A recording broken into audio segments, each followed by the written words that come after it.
Prime Minister Mark Carney has unveiled his government's long-awaited strategy for artificial intelligence.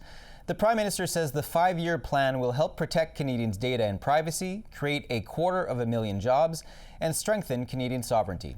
The strategy includes a pledge to provide free AI literacy training for all Canadians, build a world-leading public supercomputer accessible to Canadian researchers and businesses, and develop sovereign data centers to support advanced AI systems.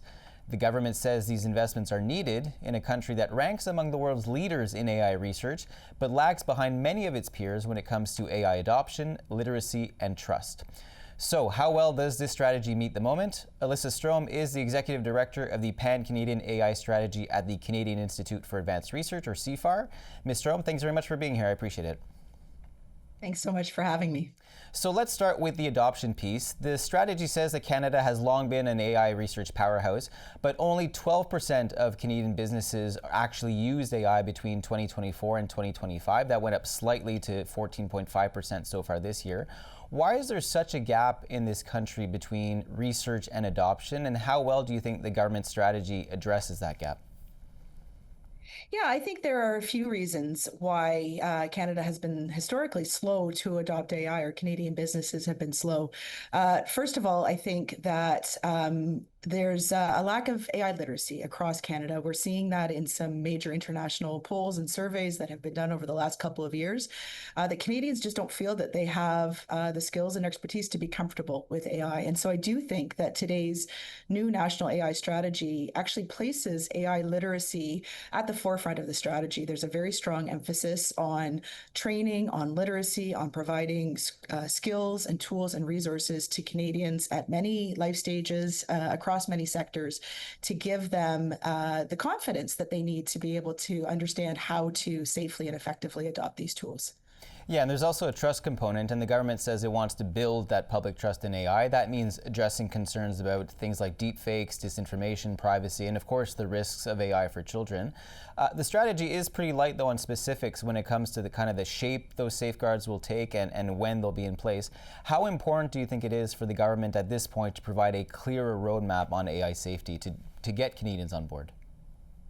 Yeah, well, this work is already in progress. In November of 2024, the Government of Canada launched the Canadian AI Safety Institute, and at CFAR, we partner with them to deliver on the academic research program on AI safety for CASI. And so there's a lot of work already underway in really understanding the risks, the capabilities, the technical questions when it comes to AI safety is one important feature as we go ahead to think about how do we protect Canadians? What are the opportunities around regulations, legislation, and other forms of AI governance. So we've started that work, and I think the strategy lays out nicely a very strong intention by the Government of Canada to protect Canadians. They mention protecting children as a key priority, and so I think they have staked out their intentions right now, and they know that there's still a really important opportunity to have broader conversations about what does that look like.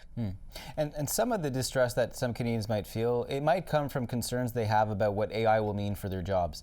The strategy, as I mentioned, is promising to create up to 250,000 jobs. It's promising, as you mentioned, free AI literacy training. But Canadians are also hearing about automation, the need for reskilling, a lack of entry-level jobs, and young people especially are feeling that as they enter the job market. So aren't Canadians in some sense right to be wary of AI? And how do you think they should think about the disruption that AI is already bringing to their lives? Yeah, I absolutely strongly encourage Canadians to be critical of AI, right? Any new technology that enters our lives, enters our society, we have to examine it and understand it with a critical lens. And so that's why AI literacy is really important. People need to have the skills and understanding and basic foundations to know what kinds of questions to ask. And AI literacy will help with that. As we move forward, we know that AI is absolutely affecting lots of different jobs.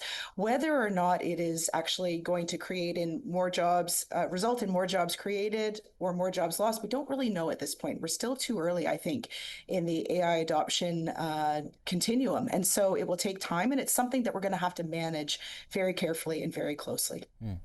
The strategy also highlights the importance of sovereign AI infrastructure. It says that right now Canada is overexposed to foreign powers, too dependent on foreign-owned computing power and data infrastructure.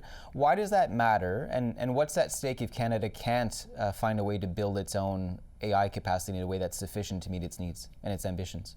Yeah, it's a great question. We've been talking a lot about sovereignty and AI sovereignty over the last year or so in Canada, but what does it mean in the context of AI?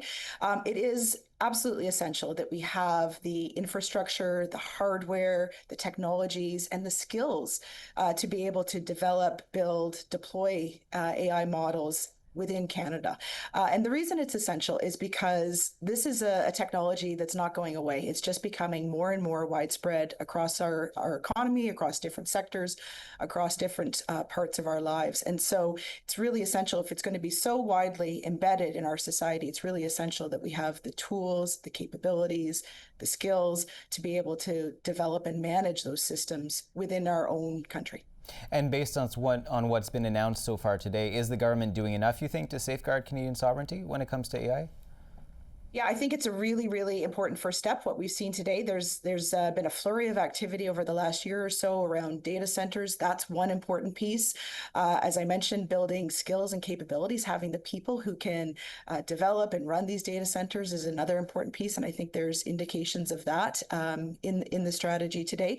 But a critical piece will also be partnerships. So sovereignty doesn't necessarily mean doing this completely in isolation. There's huge opportunities for Canada to be working with our partners in other jurisdictions, whether it's in Europe or in Asia. That's one way that Canada can strengthen our sovereignty and our capabilities at the same time and continue to build those strong relationships that will serve us well. And I'll just close on this quickly. What do you think will determine whether this AI strategy succeeds? Because obviously things are changing so quickly with AI. 5 years from now, how will Canadians know whether this plan actually delivered? Yeah, so one of the things that I really liked about this plan is that there's a lot of room still to take the ideas and deploy them, to take the ideas within the different pillars of the strategy, to develop them in consultation with partners and stakeholders and collaborators, and really implement them as needed over time. And so being able to be flexible, to be dynamic, is really what's going to be essential to the success of Canada's AI strategy, because the field is moving so quickly. Elissa Strome, Executive Director of the Pan-Canadian AI Strategy at the Canadian Institute for Advanced Research. Thanks so much for your time. I appreciate it. Thanks for having me.